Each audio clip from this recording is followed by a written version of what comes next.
In the grey industrial city of Birmingham, England, on December 3, 1948, a boy named John Michael Osbourne was born.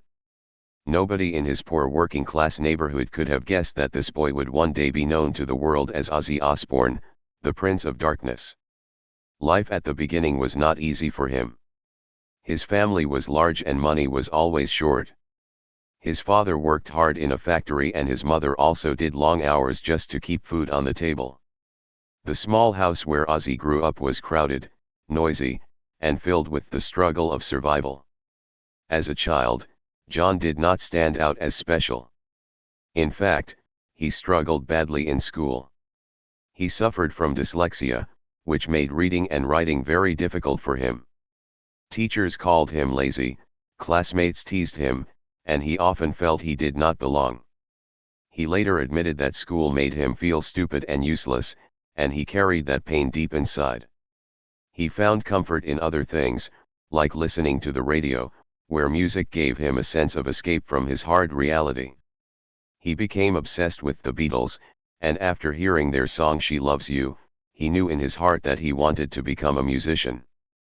But dreams felt far away. The Osbourne family did not have money for instruments or lessons. John left school at 15 and began working in small jobs just to bring in some income. He tried being a plumber's apprentice, he tried working in a slaughterhouse, and he even spent time in prison for a short while after a failed attempt at burglary. Nothing seemed to fit. The young man felt lost and directionless, but inside him was still the growing fire of music. He wanted to escape the dull factories and the hopeless cycle of poverty. Eventually, his path crossed with other young men from Birmingham who also dreamed of something greater. Guitarist Tony Iommi, bassist Geezer Butler, and drummer Bill Ward came together with John. They first played under different band names, but something was missing. Then, inspired by an old horror film called Black Sabbath, they decided to change their style. They would write music that sounded dark, heavy, and frightening, music that mirrored the world of war, violence, and doom around them. They called themselves Black Sabbath. From the beginning, the group had a sound unlike anything else. The guitars were loud, distorted, and heavy. The lyrics spoke of evil, paranoia, and nightmares. And at the center of it all was John Michael Osbourne, now calling himself simply Ozzy. His strange, haunting voice carried the songs into another dimension. It wasn't polished, but it was powerful. People who heard him sing never forgot it. Ozzy's voice became the perfect match for the dark energy of the band. Their early shows drew both fear and fascination. Audiences did not know what to make of them. Some called them dangerous, others called them brilliant. By 1970, they released their self-titled debut album, and the reaction was explosive. Songs like Black Sabbath and N.I.B. shocked listeners, but also pulled them in. Later that same year, they released Paranoid, which included classics like Iron Man, War Pigs, and of course, the title track Paranoid. Within months, Black Sabbath became a cultural phenomenon. Ozzy Osbourne, the boy once bullied in school, was now the frontman of a band that was changing the history of music. But behind the fame was still the same insecure kid from Birmingham. He often felt overwhelmed by the attention.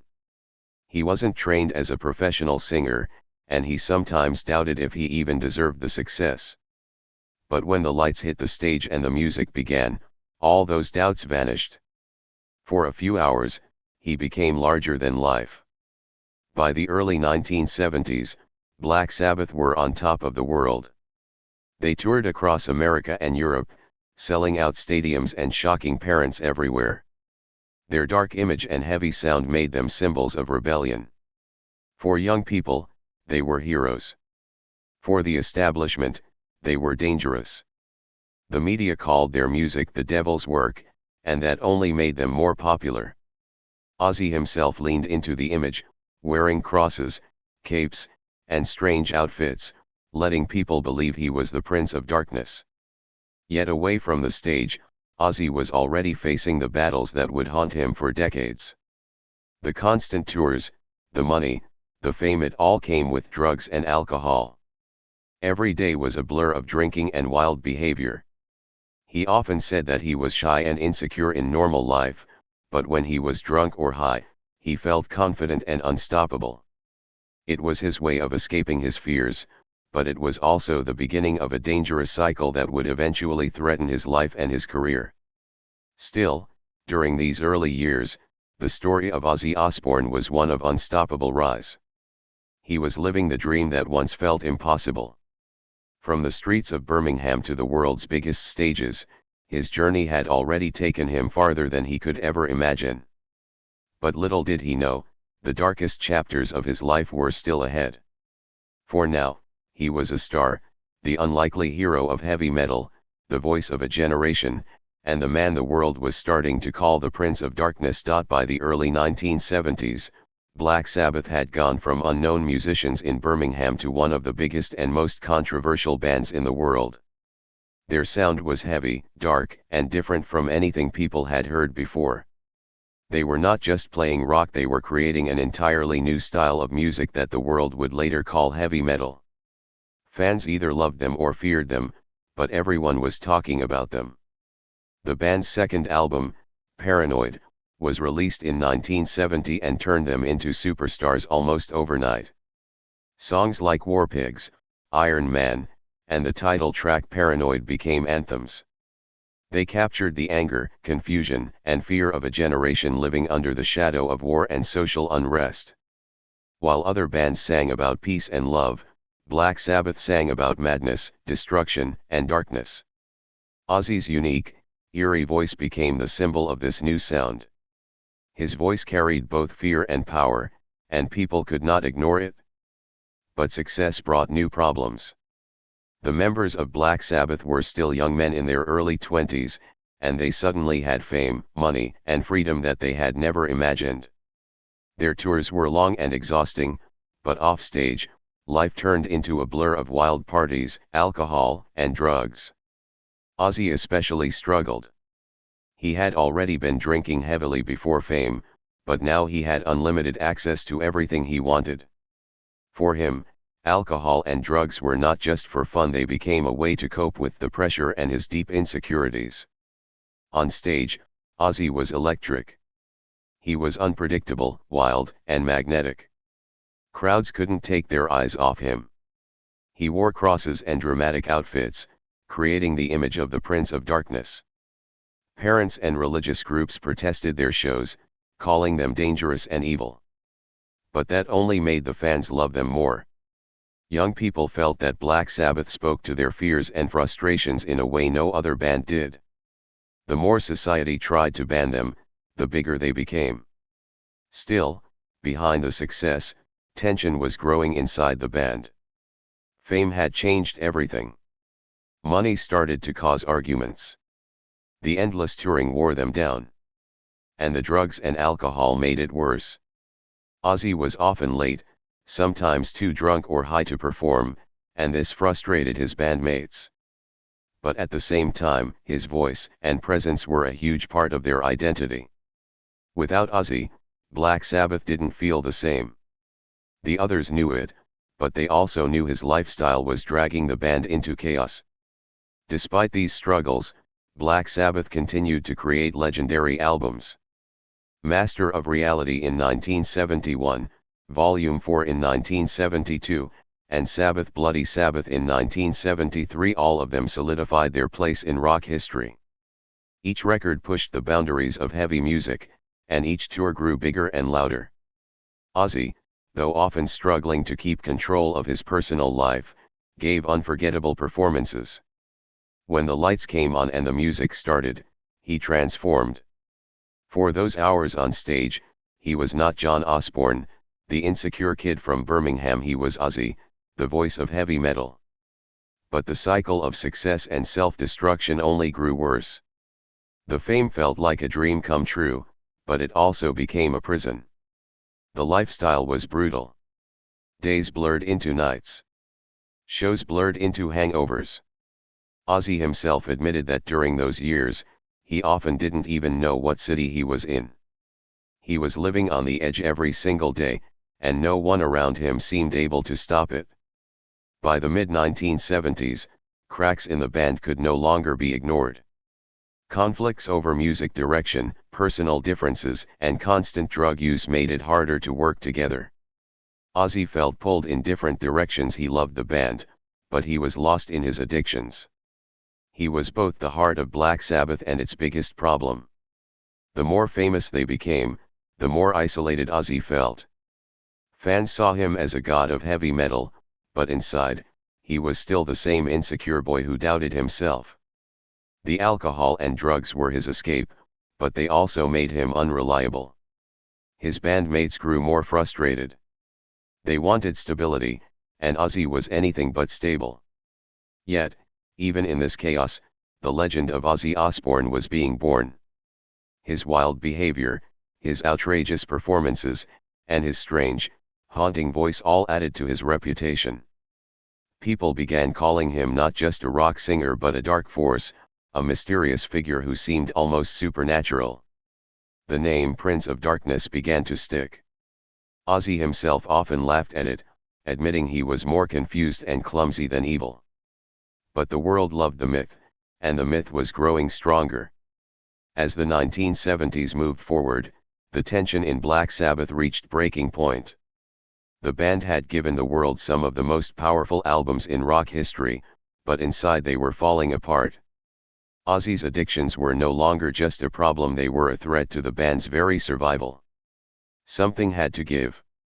This was the beginning of the end for Ozzy Osbourne's time with Black Sabbath. The rise of the band had been fast and furious, but now, the curse of fame, addiction, and conflict was about to destroy everything they had built. Ozzy was about to face the darkest chapter of his career, one that would nearly kill him but also, strangely, one that would give birth to his greatest rebirth. By the late 1970s, the cracks in Black Sabbath had become impossible to hide. The band that once created a new kind of music and ruled the world of heavy rock was now struggling behind the scenes. Fame had taken its toll. Money, egos, creative differences, and most of all, heavy drug and alcohol use had pushed the band to the edge. And at the center of the storm was Ozzy Osbourne.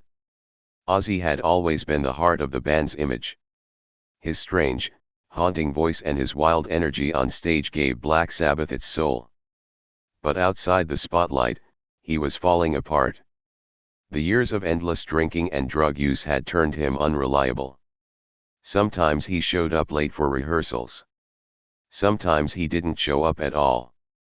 When he did, he was often so intoxicated that he could barely function. His bandmates Tony Iommi, Geezer Butler, and Bill Ward were frustrated. They loved Ozzy, but they also saw that his self-destruction was dragging all of them down. The music itself was beginning to suffer. Their 1976 album, Technical Ecstasy, showed the tension. Critics were divided, fans were confused, and the band struggled to recapture the dark magic of their earlier records. By 1978, they released Never Say Die, but it didn't have the same power as their classics. The chemistry that once defined Black Sabbath was fading. Instead of being a tight unit, they had become four men going in different directions. For Ozzy, the world was a blur of drugs, alcohol, and depression. He later admitted that during those years, he felt hopeless and lost. He didn't believe he had a future beyond drinking himself to death. His voice was still strong, but his spirit was broken. The success that had once lifted him out of Birmingham's poverty now felt like a prison. He couldn't escape the pressure, and he didn't know how to stop his downward spiral.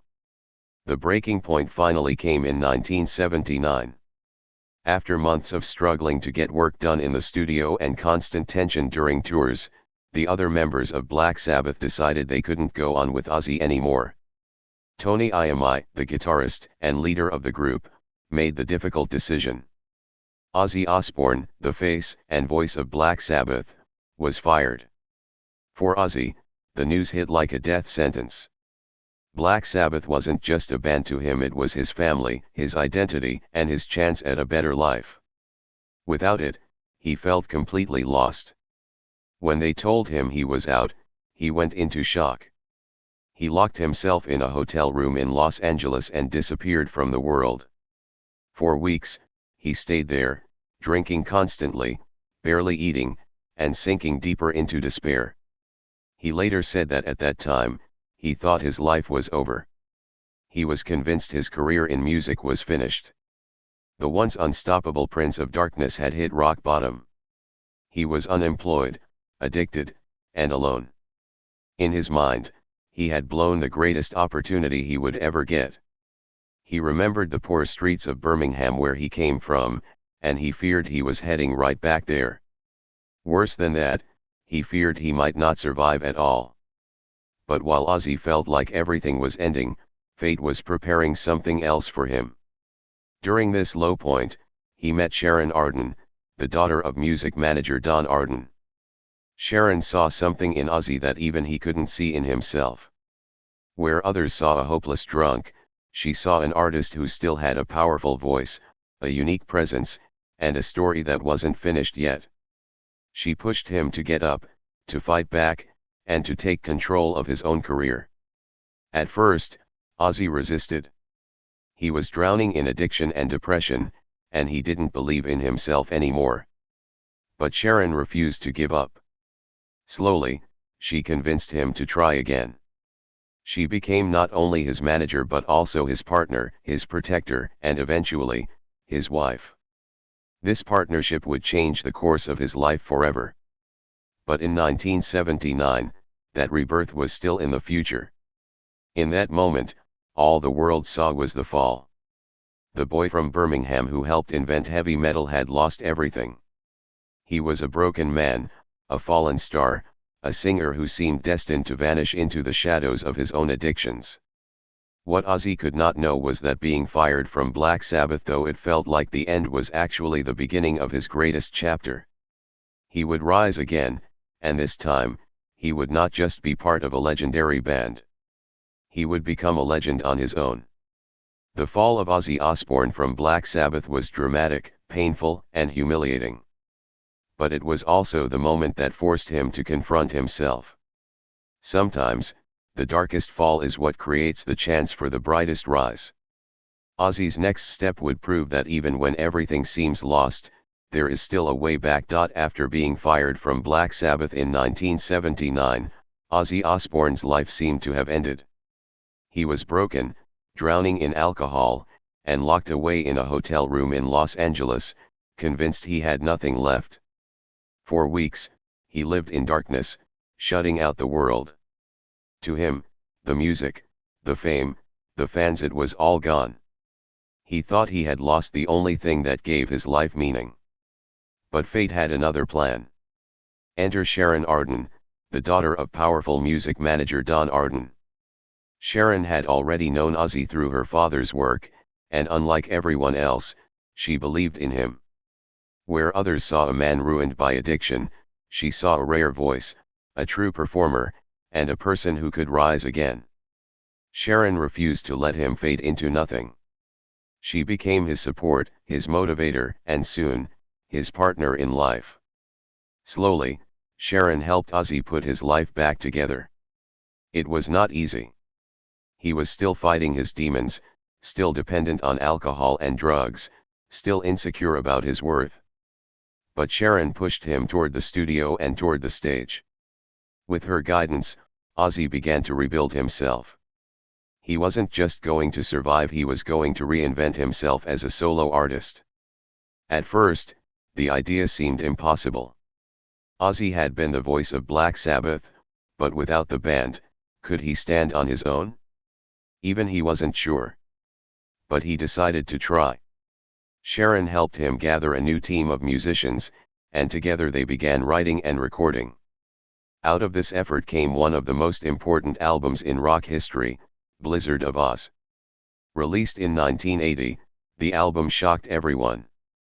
People who thought Ozzy was finished were stunned. The record was fresh, powerful, and filled with energy. Songs like Mr. Crowley and Suicide Solution showed a darker, theatrical side of Ozzy, while Crazy Train became an instant anthem. The opening riff of Crazy Train would go on to be one of the most recognizable sounds in rock music. It was proof that Ozzy Osbourne was not only back, he was stronger than ever. A big part of this rebirth was his partnership with a young guitarist named Randy Rhoads. Randy was a genius on the guitar, blending classical music influences with heavy metal in a way that no one had ever heard before. His playing gave Ozzy's music a new edge, a new life. Together, they created a sound that would define Ozzy's solo career. Ozzy often said that Randy saved him, not just musically but personally. For the first time in years, Ozzy felt inspired and alive again. The success of Blizzard of Ozz was massive. Critics praised it, fans loved it, and Ozzy's career was reborn.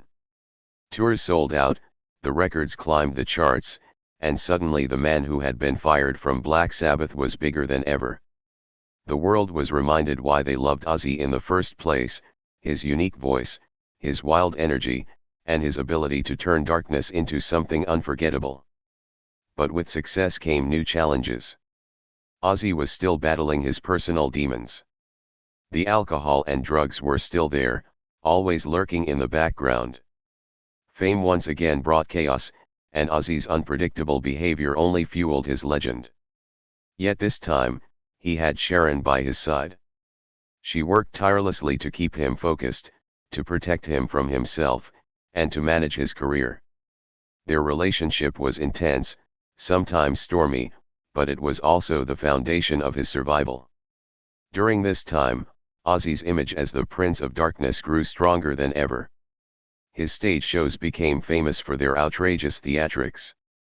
He wore costumes, used crosses, unleashed doves, and shocked audiences with his wild antics. Fans never knew what to expect when Ozzy stepped onto the stage. This unpredictability made him both feared and adored.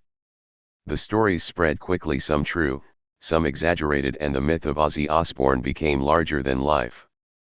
For Ozzy, though, the music was what truly mattered. Blizzard of Ozz was followed by Diary of a Madman in 1981, another powerful record that solidified his solo success. Once again, Randy Rhoads' guitar work shined, and once again, Ozzy's voice carried the songs into legend. He was no longer just the former singer of Black Sabbath, he was Ozzy Osbourne, a solo star with a future all his own. Yet even as he stood at the top again, tragedy was waiting around the corner. Ozzy had found a new family in his band, a new hope in his partnership with Randy, and a new life with Sharon. But fate, as always, was cruel. The darkness he thought he had escaped was about to return in a way that would shake him to his core. For now, though, in the early 1980s, the rebirth of Ozzy Osbourne was complete. He had risen from the ashes, silenced his critics, and proven to the world and to himself that he was not finished. From the lonely hotel room of despair to the roaring stadiums filled with screaming fans, Ozzy's journey had shown the world the power of survival. He was back on the crazy train, and the ride was just beginning. By the early 1980s, Ozzy Osbourne was on top again. His solo albums Blizzard of Ozz and Diary of a Madman had proved to the world that he could succeed without Black Sabbath. Fans filled arenas to see him, and his reputation as the Prince of Darkness was stronger than ever. But with success came the chaos that always seemed to follow him.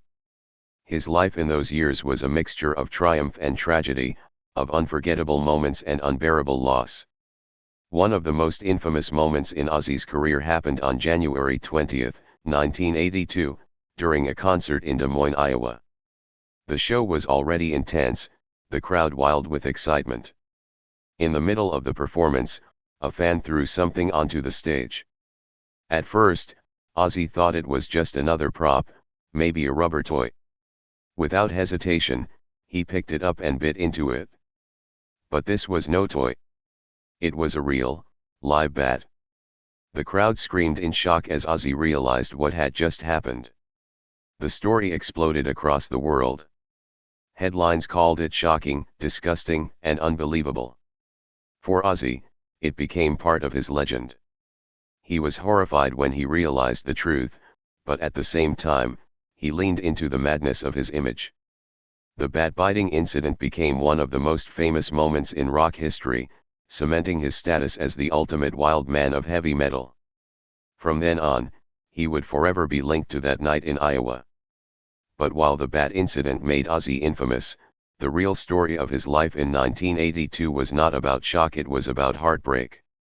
Just 2 months later, in March of that year, Ozzy faced the greatest tragedy of his career. His close friend and guitarist, Randy Rhoads, died in a freak accident that changed everything. Randy was not just Ozzy's guitarist. He was his musical partner, his creative force, and in many ways, his lifeline. The two of them had built Ozzy's solo career together, and Randy had given Ozzy a reason to believe in himself again. Randy was young, talented, and full of promise. He had a bright future ahead. But on March 19, 1982, that future was taken away in an instant. The band was on tour in Florida, and during a break, some of the crew decided to take a small plane for a joyride. Randy Rhoads joined them. The pilot attempted to buzz close to Ozzy's tour bus as a prank. On the third attempt, the plane clipped the bus and crashed into a nearby house. Everyone on board was killed instantly. Randy Rhoads was just 25 years old. For Ozzy, the news was devastating. He was woken from sleep on the tour bus and told that Randy was gone. He could not believe it. Randy had been like family to him, someone he thought he would spend years making music with. The loss was overwhelming. Ozzy later admitted that Randy's death broke him in ways that nothing else ever had. He fell into deep grief, blaming himself, questioning everything, and sinking further into drugs and alcohol to numb the pain. The tragedy left a permanent scar on Ozzy's heart. For the rest of his life, he would speak of Randy with love and respect, always calling him one of the greatest guitarists he had ever known. Fans, too, mourned Randy's loss. He became a legend, remembered not only for his incredible playing but for the way he inspired Ozzy and gave him the strength to rise again. Despite his grief, the machine of fame never stopped. The tours continued, the shows went on, and Ozzy had to keep moving. But inside, he was broken. On stage, he was still the wild prince of darkness, screaming into the microphone, throwing himself into the music, and giving fans what they came for. Off stage, he was a man in pain, lost in his addictions and struggling to cope with the loss of his closest friend. In the years that followed, Ozzy's image grew darker, wilder, and more chaotic. Fans believed he was unstoppable, a man who lived on the edge and laughed at death. But the truth was different. Behind the myth was a fragile man who had seen too much, lost too much, and was desperately trying to hold himself together. The bat incident and Randy Rhoads' death marked two extremes of Ozzy's life. On one hand, he was building his legend as the Prince of Darkness, the wildest rock star alive. On the other, he was facing unbearable tragedy that nearly destroyed him. This was the paradox of Ozzy Osbourne. He was both larger than life and painfully human. But even in his darkest moments, Ozzy never stopped. Somehow, he kept performing, kept recording, and kept moving forward. The crazy train did not stop, even when the cost was almost too much to bear. The world saw the legend, but only Ozzy and those closest to him knew the price he was paying. The 1980s should have been the golden years of Ozzy Osbourne's solo career. He had proved the world wrong by rising higher than ever after being fired from Black Sabbath. His albums were selling, his shows were packed, and his name had become a legend. But behind the music, his life was spinning out of control. The death of Randy Rhoads had left a hole in his heart, and the only way he knew to deal with the pain was through alcohol and drugs. What followed were years of chaos, addiction, and survival. On stage, Ozzy looked unstoppable. He screamed with raw power, he ran across the stage with wild energy, and his shows were filled with fire, smoke, and shocking theatrics.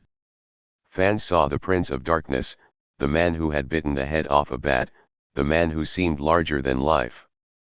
But off stage, the reality was very different. He was broken, fragile, and drowning in addiction. Alcohol became his constant companion. Drugs fueled his days and nights. Every success brought more parties, more chaos, and more danger. Sharon, who had now become not only his manager but also his wife, was forced to pick up the pieces over and over again. She loved him deeply, but she also knew that if something did not change, he would not survive. Ozzy himself admitted that during these years, he was out of control. He once said that he could not remember large parts of the 1980s at all. Entire tours, albums, and events were a blur. His memory was clouded by drugs and alcohol, and yet somehow, he kept going. He performed, he recorded, and he stayed in the public eye. But no one knew how much longer he could last. Sharon became his rock. She fought for him when he couldn't fight for himself. She arranged rehab stays, dragged him away from destructive paths, and even physically protected him when his behavior turned violent. Their relationship was not easy. The addiction often made Ozzy unpredictable and dangerous. There were moments when Sharon feared for her life, moments when Ozzy's demons nearly destroyed their marriage. But through it all, she refused to give up on him. In interviews, Sharon later admitted that living with Ozzy during those years was like living with a storm. One moment he could be funny and loving, the next moment lost in rage or completely detached. The world saw him as the Prince of Darkness, but to her, he was a man she believed was worth saving. She knew there was more to him than the chaos. During this time, Ozzy continued to release successful albums. Bark at the Moon in 1983 brought him new hits, including the title track that became a fan favorite. In 1986, The Ultimate Sin kept his career strong, with songs like Shot in the Dark. His music videos became staples on MTV, introducing Ozzy to an entirely new generation of fans. Despite his personal struggles, his popularity was only growing. Yet the darker side of his life could not be hidden forever. Stories of his outrageous behavior became legendary. There were incidents of public drunkenness, arrests, and shocking stunts that kept his name in the headlines. Some fans laughed at the stories, others were horrified, but all of it added to his reputation as one of the most unpredictable rock stars in history. But behind the headlines, there was always Sharon, fighting to hold everything together. She became more than just his manager. She was his protector, his nurse, his anchor. Without her, Ozzy likely would not have survived the decade. Their marriage was often tested, but it was also the one thing that gave him stability in a life filled with chaos. By the late 1980s, Ozzy began to realize that he could not keep living this way. His health was collapsing, his addictions were destroying him, and even he started to fear that death was close. Rehab became a repeated part of his life. He would clean up for a while, then fall back into the same destructive cycle. It was a battle he fought again and again, sometimes winning, sometimes losing. But through it all, the music never stopped. His fans kept showing up, his albums kept selling, and his legend only grew.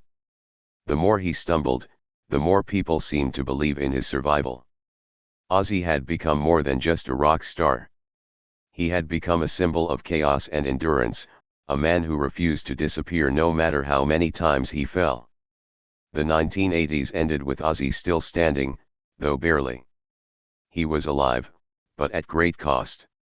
His body was damaged, his mind was scarred, and his soul carried heavy weight. But he was still here. Still screaming into microphones. Still selling out arenas. Still the Prince of Darkness.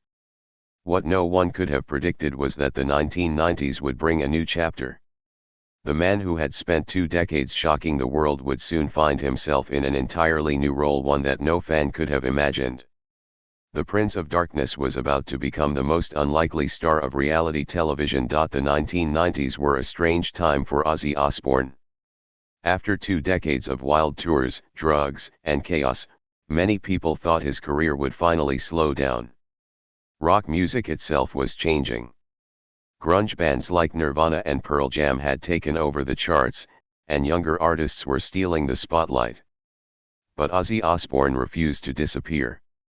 Somehow, against all odds, he kept finding new ways to stay alive and stay relevant. At the beginning of the decade, Ozzy released No More Tears in 1991. The album was a huge success, proving once again that his music could stand the test of time. The title track and songs like Mama, I'm Coming Home became classics. His voice carried the same haunting power it always had, and the music showed he could adapt without losing what made him unique. The album went multi-platinum, a reminder to the world that Ozzy was still the Prince of Darkness and he wasn't going anywhere. But even with his career strong, Ozzy's personal life remained a constant battle. Addiction continued to haunt him, and his health was fragile. Sharon, once again, stood by him through every collapse and recovery. Their marriage was tested many times, but they fought through it together. Ozzy entered rehab more than once, trying to control his demons, sometimes succeeding, sometimes failing. Still, he refused to give up. In 1992, Ozzy announced what was supposed to be his farewell tour. He called it No More Tours, signaling that he was ready to retire from the endless cycle of touring and destruction. Fans were heartbroken, believing it was the end of an era. But, in true Ozzy fashion, retirement didn't last. By 1995, he was back with a new album, Osmosis, and another world tour. Ozzy often joked later that he had retired more times than anyone else in rock. One of the biggest shifts of the 1990s was the creation of Ozzfest, a music festival organized by Sharon Osbourne. The first Ozzfest took place in 1996, and it became an annual event that brought together the biggest names in heavy metal and hard rock. For years, Ozzfest was the ultimate stage for both legendary and upcoming bands. It gave new life to the metal scene and made Ozzy not just a performer, but also a leader in keeping the genre alive. Ozzfest became one of Sharon's greatest creations, and it showed how much she and Ozzy worked as a team. By the end of the decade, Ozzy was still recording, still touring, and still shocking fans with his survival. But something completely unexpected was about to change his life and his image forever. In 2002, MTV launched a reality television show called The Osbournes. The show followed Ozzy, Sharon, and their children, Kelly and Jack, as they lived their chaotic everyday life. At first, no one knew what to expect. Ozzy was famous as the Prince of Darkness, the bat-biting wild man of heavy metal. Could audiences really see him as a family man? The answer was yes, and in a way no one predicted. The Osbournes became one of the biggest reality shows in television history. Viewers were fascinated not by Ozzy's concerts, but by his life at home. They saw him wandering around the house, mumbling, confused, but also funny and lovable. They saw him trying to be a normal dad, even as chaos erupted around him. The world that once feared him now laughed with him. The show revealed a different side of Ozzy: vulnerable, clumsy, and surprisingly sweet. The show was a massive hit. Millions tuned in every week to watch the Osbourne family argue, laugh, and stumble through life. Ozzy, who had been feared as a dark figure for decades, was now embraced as a pop culture icon. He wasn't just a rock star anymore. He was a television star. Fans from all walks of life, even people who had never listened to heavy metal, fell in love with him. For Ozzy, the show was strange but also rewarding. He admitted that he never planned to be on reality TV, but it gave him a new audience and a new kind of fame. It also gave him a chance to show the world who he really was. Behind the Prince of Darkness image, he was just Ozzy, a husband, a father, and a man trying to figure out life like everyone else. But even as the Osbournes made him a household name, his struggles didn't go away.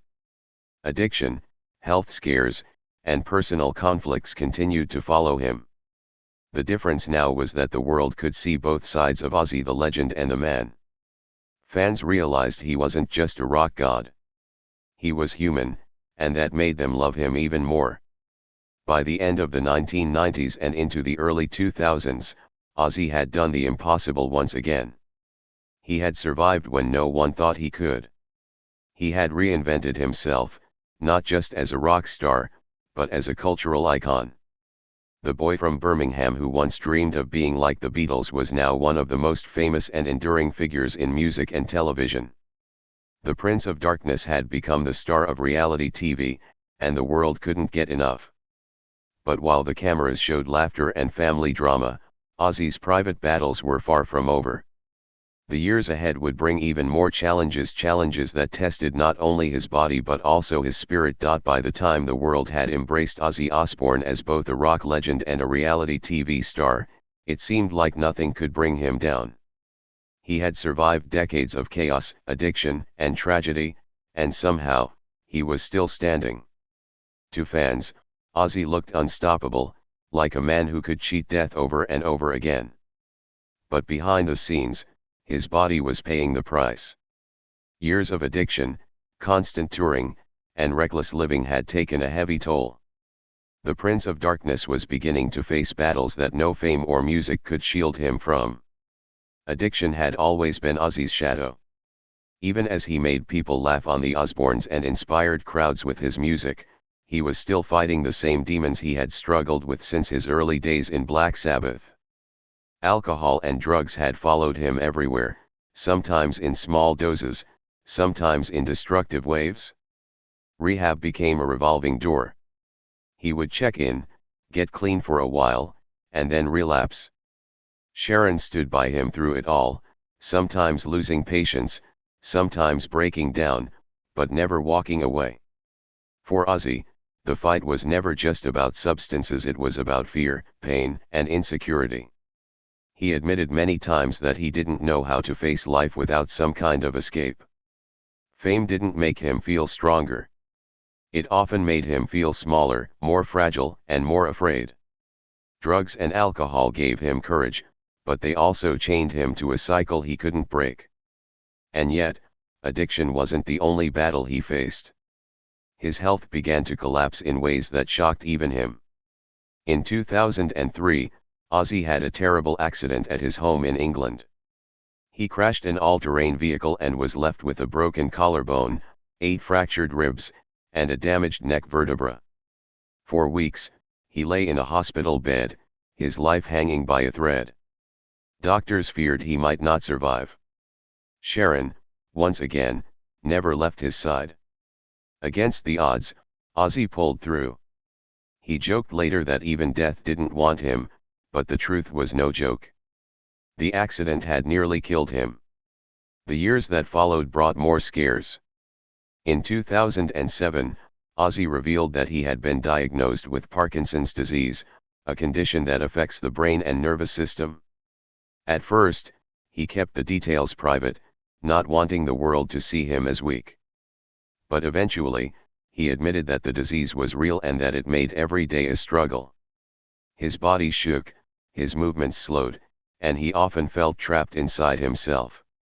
For a man who had lived on stage for decades, the diagnosis was heartbreaking. Through it all, Ozzy refused to stop. He continued to record music, to perform when he could, and to connect with fans.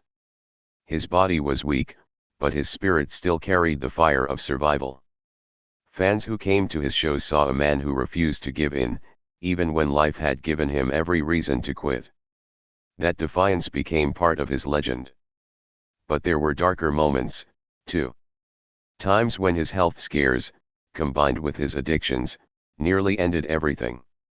Sharon admitted in interviews that she sometimes wondered how many more chances Ozzy would get. Every overdose, every collapse, every hospital visit felt like it could be the last. Yet somehow, he always found a way back. For Ozzy, survival became his greatest talent. More than his voice, more than his performances, it was his ability to keep going that defined him. Fans began to see him not just as a wild rock star but as a symbol of resilience. He had faced tragedy, addiction, disease, and near-death accidents, and he was still alive. Still, the years were not easy. His marriage to Sharon went through storms, his relationship with his children was tested, and his body continued to fail him. Yet, there was always music. Albums like Black Rain in 2007 and Scream in 2010 showed that he could still create powerful songs, even when his body was fragile. The voice that had once terrified parents and inspired millions still carried the same haunting strength. Behind the curtain, the battles never stopped. Every day was a fight for health, for sobriety, for peace.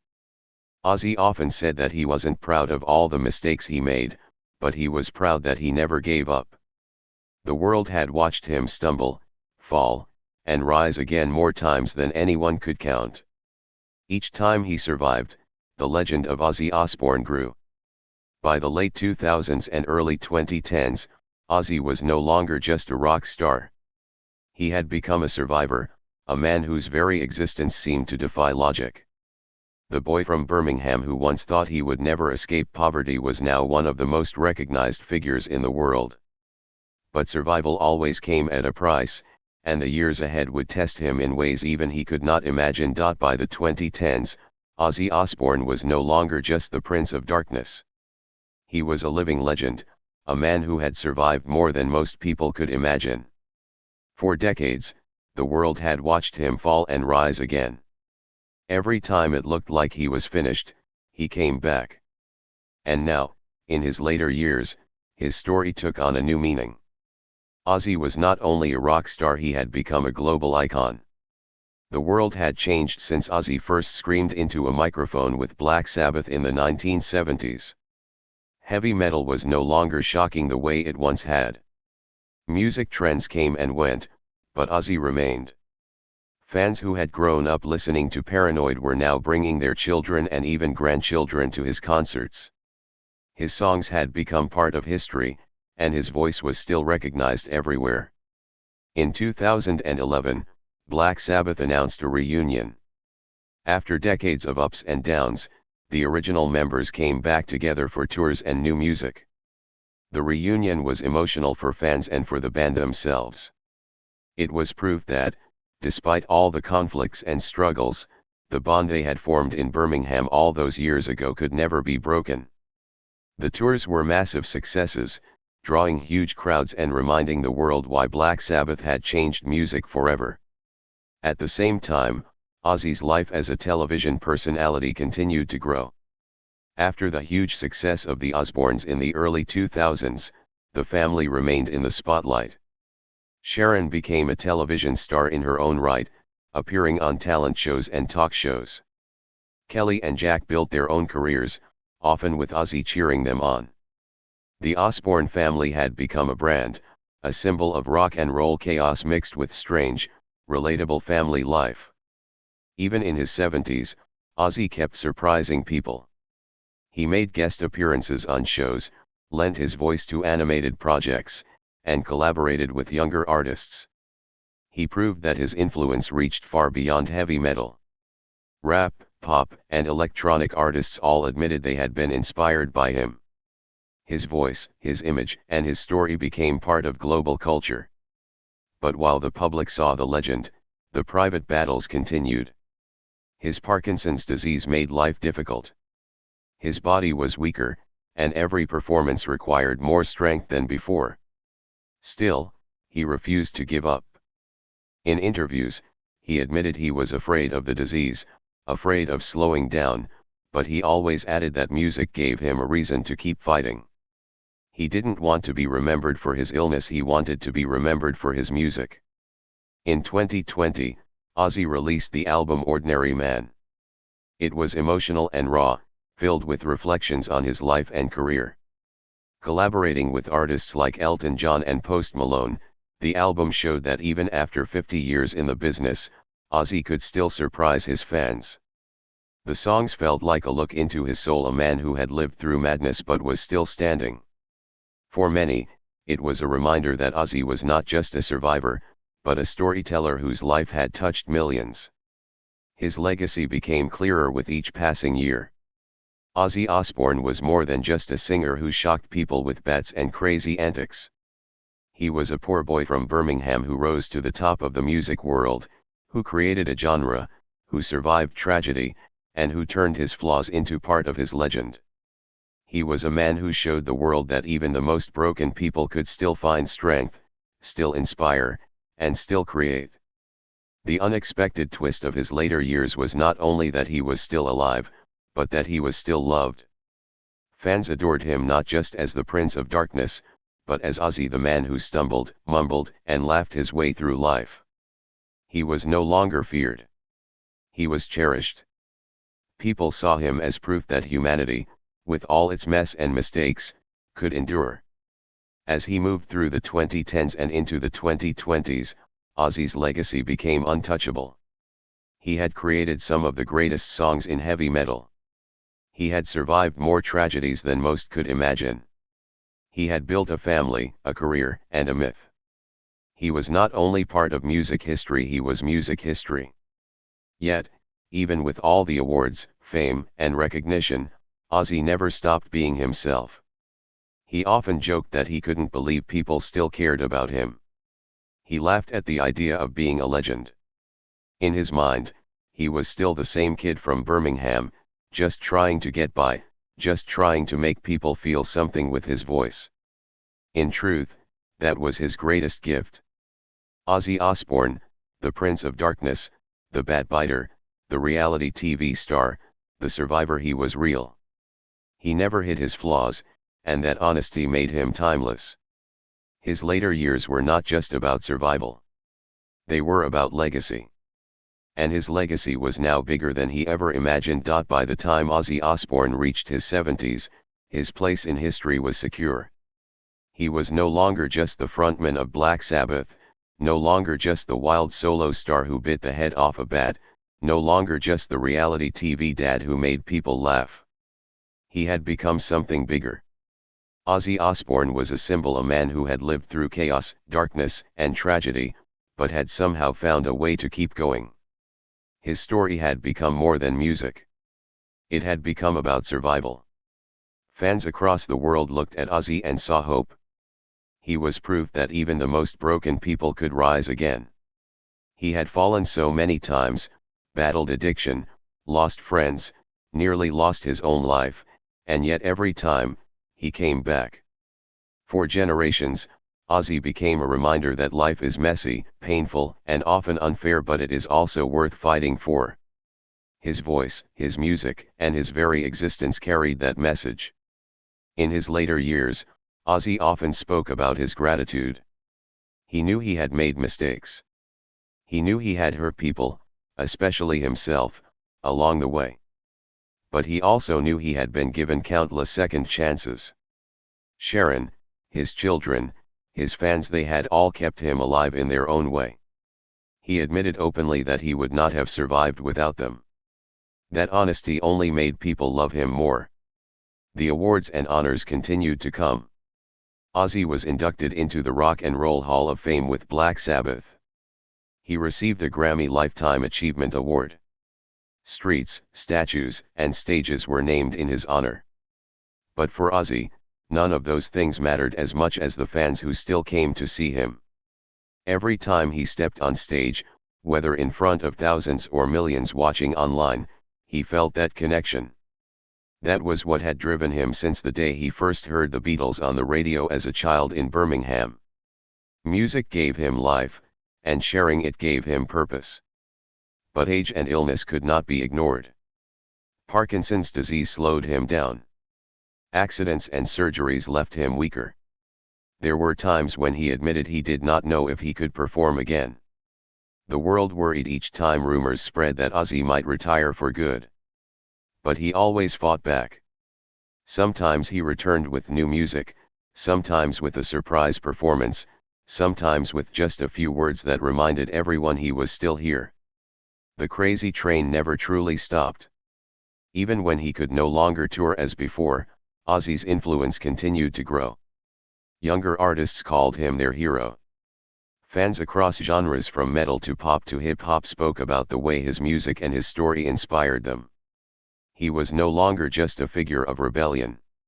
He had become a father figure for the entire music world, a man who had seen everything and survived to tell the tale. At home, Ozzy found peace in the simple things. Spending time with Sharon, his children, and his grandchildren gave him joy.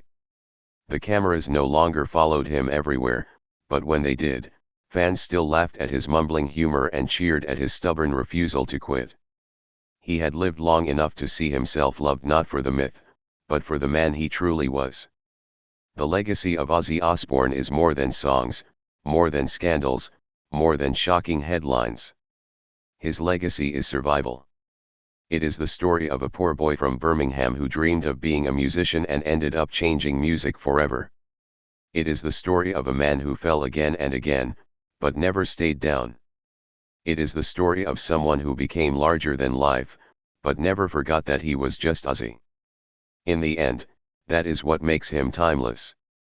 He is both legend and human, both Prince of Darkness and ordinary man. Fans see themselves in his struggles and his victories. They see that if Ozzy Osbourne could rise from nothing, fall into chaos, and still find his way back, then maybe they can too. As the lights dim and the music echoes across decades, Ozzy's voice remains. Raw, haunting, unforgettable. The boy who once felt stupid and worthless in school became one of the most important voices in rock history. And his story continues to inspire, not because he was perfect, but because he was real. John Michael Ozzy Osbourne. The Prince of Darkness. The ultimate survivor. A man who lived through madness and turned it into music that will never die.